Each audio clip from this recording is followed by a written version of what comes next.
Hoje nós vamos estudar a estática dos fluidos. Então nós vamos ver conceito de pressão, teorema de Stevens, teorema de Pascal, e vamos ver como é que durante o curso nós vamos enxergar uma carga de pressão. Depois, num segundo momento, faremos alguns exercícios. Então, conceito de pressão. Pressão é a relação entre uma força e a área pela qual ela se distribui. Em um vídeo anterior, nós vimos uma forma de a força se distribuir por uma área. Aquela forma de distribuição de força por área se dava quando a força acontecia de maneira tangencial àquela área. Aquela força era uma tensão de cisalhamento. Aqui, quando a força se distribui de maneira perpendicular pela área, nós dizemos que ela se manifesta em uma forma de pressão. Portanto, se eu dividir essa força por uma unidade de área, nós temos o que conhecemos por pressão. Com relação às unidades, a pressão ela tem uma unidade de força, Newton, por unidade de área, metro quadrado, ou então o Pascal.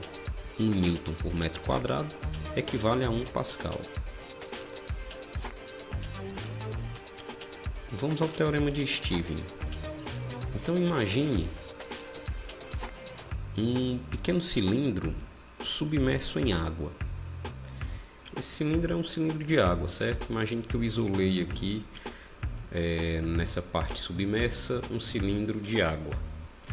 Então, imagine aqui um ponto A distante de uma referência horizontal de ZA e um ponto B distante dessa mesma referência de ZB.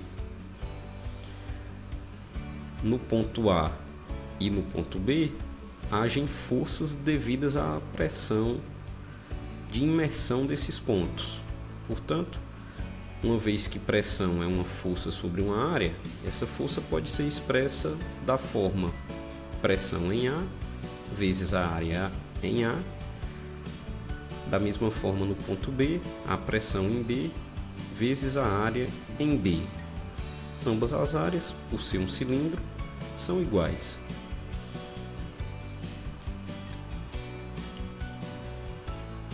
Outra força que age no corpo, no cilindro, é a força peso.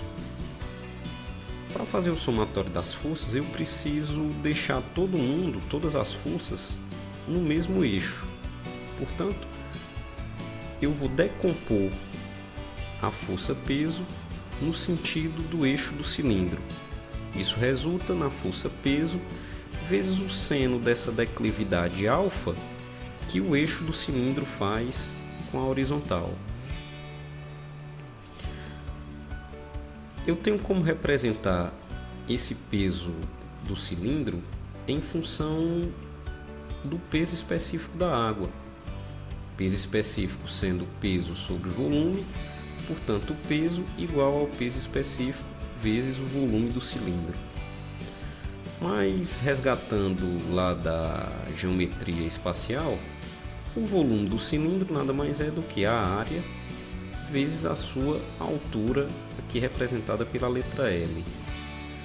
Portanto, o peso do cilindro fica igual ao peso específico da água vezes a área das faces do cilindro vezes o comprimento ou sua altura.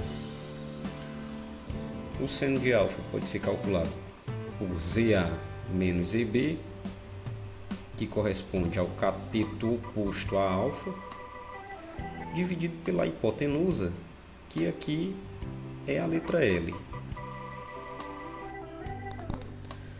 Vamos fazer agora o somatório das forças que agem no eixo do cilindro. Então, como o cilindro se encontra em equilíbrio, como ele se encontra em repouso, eu tenho que o somatório das forças, nesse sentido do eixo, é igual a zero.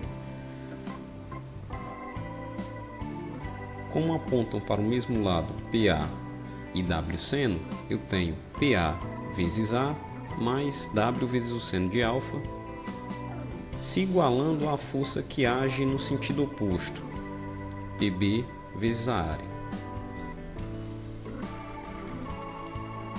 Trabalhando essas equações e substituindo o valor do peso pelo peso específico vezes o volume, eu tenho a equação nesse formato. Eu posso substituir o volume agora pela área, pela multiplicação da área vezes o comprimento do cilindro. Substituindo agora o seno de alfa por ZA menos ZB sobre L, eu tenho a equação no seguinte formato. Note que a área aparece em todos os termos, podendo ser aqui cancelada. O L pode ser cancelado com o L, portanto, eu fico agora com a expressão no seguinte formato, sendo reorganizada.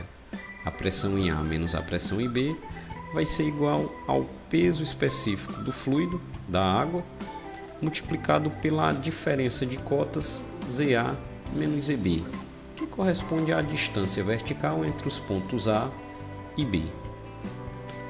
Então, pelo teorema de Stevens, eu posso concluir que a diferença de pressão entre dois pontos de um fluido em repouso é igual ao produto do peso específico desse fluido pela diferença de cotas, altitudes entre esses dois pontos.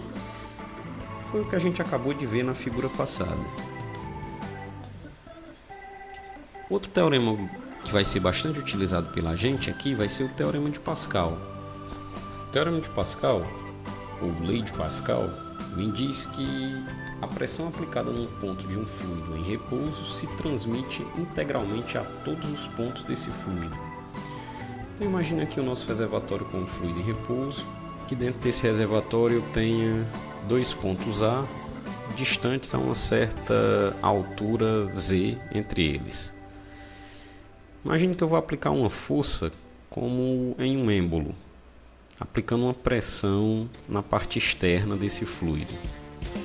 Pela lei de Pascal, a variação de pressão decorrente dessa força no êmbolo aplicada ao ponto A se aplica também da mesma forma e com a mesma magnitude ao ponto B. Isso ocorre porque o fluido é incompressível, ou seja, essa variação de pressão não alterou a massa específica do fluido, portanto, essa força foi transmitida do ponto A ao ponto B com a mesma magnitude. Um dos principais objetivos dessa aula é enxergar como nós vamos tratar uma carga de pressão na hidrodinâmica. Vamos agora buscar entender como é que funciona essa carga de pressão quando temos um fluido em movimento. Então imagine um fluido, a água, sendo transportada por um conduto totalmente fechado, de maneira pressurizada. Imaginando esse escoamento pressurizado, a gente vai enxergar a partir de agora essa pressão no ponto ocorrendo como sendo uma altura de coluna líquida. Veja, a perfuração no tubo pressurizado causa uma elevação nesse fluido. A partir de agora, a gente vai enxergar essa pressão como sendo resultante de uma altura de coluna de fluido. Então, a carga de pressão é a altura até a qual pode ser elevada uma coluna de fluido por uma pressão P. Eu peço aqui para que sejam analisados os dois exercícios e que eles sejam resolvidos aplicando-se às equações explicadas na aula desse vídeo. Então eu tenho aqui no exercício 1 qual a altura da coluna de mercúrio que irá produzir na base a mesma pressão de uma coluna de água de 5 metros de altura.